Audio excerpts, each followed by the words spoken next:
Hello साथीहरू नमस्ते, स्वागत छ तपाईँहरूलाई डिजाइन हब नेपाल युट्युब च्यानलमा। साथीहरू आज पुनः तपाईँहरू समक्ष एकदमै राम्रो तीनवटा बेडरुम, किचन, डाइनिङ रुम र ठुलो साइजको बरन्डा भएको टिन सेट घरको डिजाइन लिएर आइसकेको छु। ल हेर्नुहोस् त, यो चाहिँ हाम्रो घरको फ्रन्ट फेस रहेको छ भने साथीहरू यतापट्टि हेर्नुहोस् है त, यो चाहिँ हाम्रो घरको राइट एलिभेसन। र मैले तपाईँहरूलाई घरको चारैतिरको मोहडा किन देखाउँदैछु भने तपाईँहरूले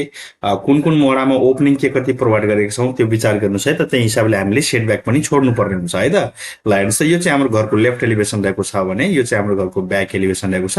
तसर्थ हामीले लगभग घरको चारैतिरको मोहडामा झ्याल प्रोभाइड गरेकोले हामीले सेटब्याक छोड्नु पर्ने अनिवार्य हुन्छ र राम्रो पनि हुन्छ है त। अब चाहिँ हामीले घरको चारैतिरको मोहडा हेरिसकेपछि साथीहरू घरको 3D प्लान हेरौँ, त्यसैको आधारमा हामीलाई थाहा हुन्छ घर राम्रो छ कि राम्रो छैन है त। ल हेर्नुहोस् त, यो चाहिँ हाम्रो घरको 3D प्लान रहेको छ। हामी यहाँ चाहिँ स्टेप्स प्रोभाइड गर्छौँ, त्यसपछि चाहिँ हामी यहाँबाट बरन्डामा जान सक्छौँ भने यहाँ हेर्नुहोस् त, बरन्डाबाट हामी प्रत्येक बेडरुममा जान सक्छौँ। फर इक्जाम्पल यो चाहिँ हाम्रो प्रथम बेडरुम रहेको छ, यसको लागि ढोका यहाँबाट राखिएको छ भने डाइनिङ रुम र किचन रुमको लागि एउटा मात्रै ढोका राखिएको छ। यहाँबाट यसरी हामी ओपन एरिया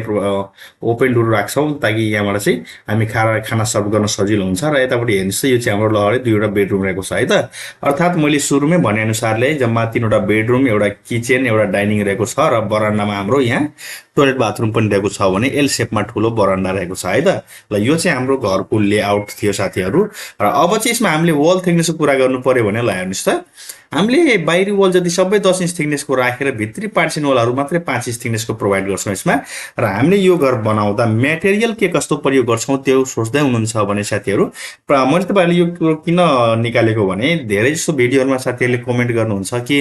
सर यो एसवाई प्यानलको घर हो कि के को हो भनेर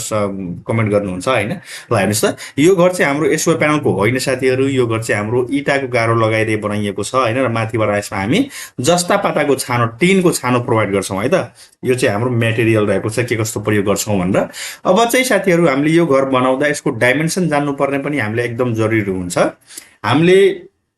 यो घर बनाउँदा यो घरमा लाग्ने बजेटदेखि लिएर लम्बाइ चौडाइ कति राख्ने, भित्री रुमको साइजहरू के कति राख्ने, प्लिन्थ हाइट कति प्रोभाइड गर्ने, सेट ब्याक छोड्ने कि नछोड्ने, ती सम्पूर्ण कुराहरूको जानकारी म तपाईँलाई यो भिडियोमा प्रोभाइड गर्न गइरहेको छु। सो द्याट तपाईँहरू भिडियो स्किप नगरी अन्तिमसम्म हेर्नु होला। खास गरी त्यस्तो साथीहरू जुन साथीहरू गाउँमा घर बनाउने विचार गर्दै हुनुहुन्छ भने उहाँहरूको लागि यो भिडियो निकै महत्त्वपूर्ण हुन सक्ने भएकोले कृपया भिडियो स्किप नगरी अन्तिमसम्म हेर्नु होला है त। ल सुरु गरौँ साथीहरू। सर्वप्रथम मैले तपाईँहरूलाई घरको बाहिरी डाइमेन्सनबाट सुरु गर्न चाहेँ। ल हेर्नुहोस् त, यो चाहिँ हाम्रो फ्रन्ट फेस रहेको छ र यसको लेन्थ हामी 18 फुट 3 इन्ची प्रोभाइड गर्छौँ भने यतापट्टि हेर्नुहोस् त, यो जुन हाम्रो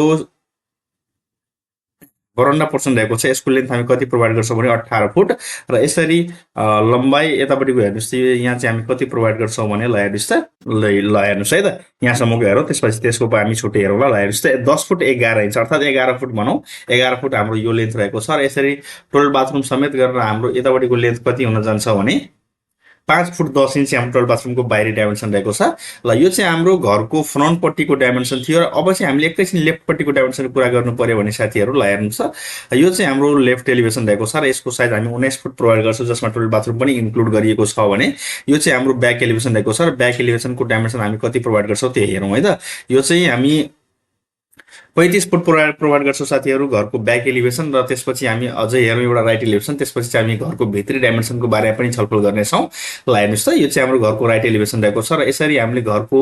राइट एलिभेसनको लेन्थ कति प्रोभाइड गर्छौँ भने 36 फुट रहेको छ। र यो घर बनाउँदा हामीले घरको बाहिरी डाइमेन्सन जानिसकेपछि लगभग लेआउट गर्न सकियौँ होइन। तर लेआउट गरिसकेपछि घरको भित्री डाइमेन्सनहरू पनि हामीले जान्नुपर्ने एकदम जरुरी हुन्छ, कुन रुमको साइज कति राख्ने नराख्ने होइन। त्यो चाहिँ म तपाईँहरूलाई जानकारी गर्न जाँदैछु। त्यसको लागि फेरि मैले तपाईँहरूलाई घरको 3D प्लानमै लिएर गएँ। ल हेर्नुहोस् त, यो चाहिँ हाम्रो बरन्डा पोर्सन रहेको छ साथीहरू। सर्वप्रथम त हामीले दुईवटा स्टेप्स प्रोभाइड गर्छौँ। तपाईँहरूले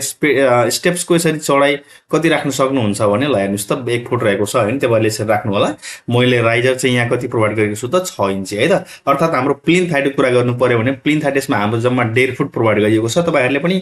प्लिन्थ हाइट राख्दा मिनिमम 1.5 फुटदेखि 2 फुट हाइट राख्नु होला। त्यसरी के हुन्छ भने फ्युचरमा रोड अपग्रेड हुन्छ, तपाईँहरूको घर चाहिँ डाउन देखिने समस्या हुँदैन, त्यसै गरी घरभित्र पानी जम्ने समस्याहरू पनि रहँदैन है त। ल बरन्डाको चौडाइ हाम्रो यहाँ 6 फुट राखिएको छ क्लियर स्पानमा यतापट्टिको भने। यतापट्टिको हेरौँ त साथीहरू, यो चाहिँ हाम्रो राइट साइडको बरन्डा रहेको छ र यतापट्टि पनि 6 फुट नै प्रोभाइड गरिएको छ। अर्थात् हाम्रो बरन्डाको साइज सेम रहेको छ। र बरन्डाको माथि जुन हामी छाना हाल्छौँ साथीहरू त्यसको सपोर्टको लागि हेर्नुहोस् है त, यहाँ चाहिँ मैले भर्टिकल पोस्ट काठकै राखेको छु 1 2 3 4 जम्मा 4 वटा चाहिँ हामीसँग भर्टिकल पोस्ट प्रोभाइड गर्छौं र माथिको जुन रहेको छ त्यसमा चाहिँ हामी गेबल वाल प्रोभाइड गरेर यसरी हामी छाना प्रोभाइड गर्छौं भने हेर्नुस् त यो चाहिँ हाम्रो टोयलेट बाथरुम रहेको छ टोयलेट बाथरुमको डाइमेन्सन कति राख्छौं भने साथीहरु ल हेरौं है त यसको चौडाइ क्लियर स्पानमा 4 फुट 7 इन्ची राखिएको छ भने यसको लेन्थको कुरा गर्नुपर्दा साथीहरु यसमा लेन्थ हामी कति प्रोभाइड गर्छौं त्यो हेरौं त जम्मा 6 फुट 7 इन्ची र यसमा ओपनिङको कुरा गर्नुपर्दा साथीहरु दुईवटा भेन्टिलेसन हाल्छौं भेन्टिलेसनको साइज तपाईहरुले 2 फुट बाइ 3 फुट सरी 1.5 फुट बाइ 2 फुटको पनि राख्न सक्नुहुन्छ र तपाईहरुले आफ्नो रिक्वायरमेन्ट हिसाबको पनि राख्न सक्नुहुन्छ भने यसमा चाहिँ हामी एउटा ढोका राख्छौं ढोकाको साइज तपाईहरुले 2.5 फुट चौडा राखेर 7 फुट हाइट गर्न सक्नुहुन्छ भने सर्टेन पार्टमा यसरी कोमल अथवा प्यान्ट सेट गरेर बाँकी पोर्सनमा यसरी शावर सेट गर्न सक्नुहुन्छ एउटामा हाम्रो टोयलेट बाथरुम दुईटै हुने भयो है त अब चाहिँ साथीहरु हामी कुरा गरौं एकैछिन हाम्रो प्रथम बेडरुम र प्रथम बेडरुमको कुरा गर्नुपर्दा साथीहरुले हेर्नुस् त यसमा हाम्रो दुईवटा झ्याल प्रोभाइड गरिएको छ झ्यालको साइज यसमा हामी 4 फुट बाइ 5 फुटको प्रोभाइड गर्छौं जुनको एउटा ब्याक एलिभेसनमा रहेको छ भने एउटा लेफ्ट एलिभेसनमा र एउटा ढोका प्रोभाइड गर्छौं ढोकाको साइज हामी सेम 3 फुट बाइ 7 फुटको प्रोभाइड गर्छौं त्यसैगरी साथीहरु यो चाहिँ हाम्रो प्रथम बेडरुम र यसको साइज हेरौं त इन्टरनल डाइमेन्सन के कति रहेको छ 11 फुट यसको लेन्थ हुने भयो र यसको चौडाइ चाहिँ क्लियरन्समा कति रहेको छ त्यो हेरौं है त 10 फुट 4 इन्ची रहेको छ त्यसैगरी साथीहरु यो चाहिँ हाम्रो डाइनिङ रुम रहेको छ र डाइनिङ रुममा यसको चौडाइ कति रहेको छ त्यो हेरौं त यसको सेम हुन्छ चौडाइ हाम्रो 10 फुट 4 इन्ची नै र यसको लम्बाइ कुरा गर्नुपर्दा साथीहरु लम्बाइ चाहिँ यसमा हामी कति प्रोभाइड गर्छौं भने हेर्नुस् त 10 फुट 6 इन्ची रहेको छ र यसमा झ्याल हामीले दुईवटा पछाडीपट्टि र एउटा अगाडिपट्टिको तपाईहरुले 3 फुट बाइ 4 फुटको राख्न सक्नुहुन्छ भने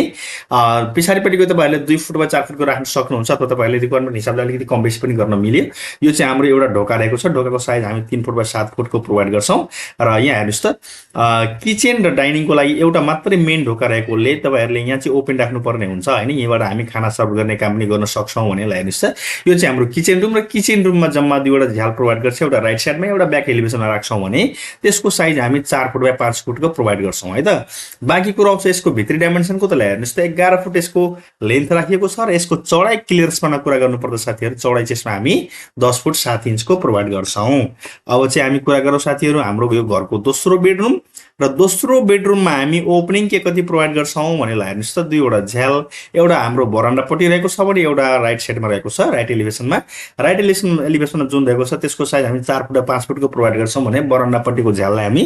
3 फुट बाइ 4 फुटको राख्छौं र ढोका 3 फुट बाइ 7 फुटको त्यसैगरी साथीहरु हामीले यो रुमको साइजको कुरा गर्नु पर्यो भने हेर्नुस् त भित्री डाइमेन्सन यसमा हामी 11 फुट लम्बाइ गर्छौं र चौडाइ कुरा गर्नुपर्दा साथीहरु यसमा चौडाइ हामी क्लियरन्समा कति प्रोभाइड गर्छौं भने हेर्नुस् त 11 फुट 2 इन्चीको है त त्यसैगरी साथीहरु यो चाहिँ हाम्रो घरको तेस्रो बेडरुम अर्थात अन्तिम बेडरुम र यसको लम्बाइ चौडाइ कति राख्छौं भने हेर्नुस् त यो चाहिँ हाम्रो घरको लम्बाइ रहेको छ 11 फुट र चौडाइ चाहिँ हाम्रो यसमा 11 फुटकै रहन्छ साथीहरु र यसमा ओपनिङको कुरा गर्नुपर्दा हेर्नुस् त यसमा जम्मा 3 वटा झ्याल रहेको छ जसमध्ये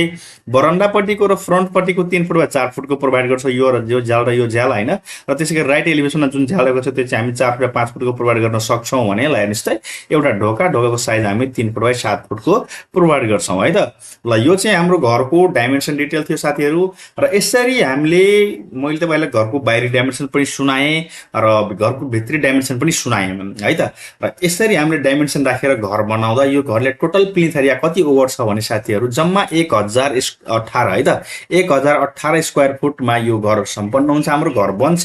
र बाँकी कुरा आउँछ यो घर बनाउँदा हामीले सेट ब्याक छोड्ने कि नछोड्ने हेर्नुस् त हामीले यो घर बनाउँदा सम्पूर्ण एलिभेसनमा ओपनिङ प्रोभाइड गरेका छौं अर्थात झ्यालहरु राखेका छौं हैन तसर्थ हामीले सेट ब्याक छोड्नु पर्ने हुन्छ मिनिमम तपाईहरुले 3 फुट देखि 5 फुट सेट ब्याक राखेर घर बनाउनु होला बाँकी कुरा आउँछ साथीहरु बजेटको त हेर्नुस् त यतिको घर पुरै कम्प्लिट गर्दा जसमा प्लास्टर पेन्टिङ वायरिङ प्लम्बिङ झ्याल ढोकाहरु सम्पूर्ण काम गरेर तपाईहरुले लगभग 19 देखि 20 लाख जति खर्च जुटाउनु पर्ने हुन्छ यो घर बनाउनको लागि यति खर्च जति लाग्छ तपाईहरुले त्यो पनि ठ्याक्कै यति भने हुँदैन एरिया हिसाबले हुन्छ तपाईहरुले कुन क्षेत्रमा घर बनाउनु हुन्छ सुगम क्षेत्र छ कि दुर्गम क्षेत्र छ कि सुगममा बनाउनु हुन्छ भने त्यहाँ ट्रान्सपोर्टेसन कम लाग्छ हाम्रो घर बनाउन खर्च पनि कम लाग्छ दुर्गममा बनाउनु हुन्छ भने ट्रान्सपोर्टेसन बढी लाग्न सक्छ खर्च पनि बढी जान सक्छ र बाँकी कुरा आउँछ यहाँ हेर्नुस् त मैले जुन तपाईहरुलाई टोयलेट बाथरुम देखाएँ त्यसको माथिबाट हामी छत ढलान गर्छौं र माथिबाट खानेपानीको ट्याङ्कीहरु पनि राख्न सक्छौं यसरी चाहिँ हाम्रो यो घरको डिजाइन गरिएको छ बाँकी तपाईहरुले यो घरको डिजाइन कस्तो लाग्छ साथीहरु घरको डिजाइन मन परेको छ भने भिडियोलाई लाइक गरिदिनु होला साथै च्यानलमा नयाँ हुनुहुन्छ भने च्यानललाई सब्स्क्राइब गरी बेल आइकन पनि प्रेस गरिदिनुस् हस् धन्यवाद नेक्स्ट भिडियोको साथ उपस्थित हुनेछु please keep watch keep supporting हस् थ्यांक यू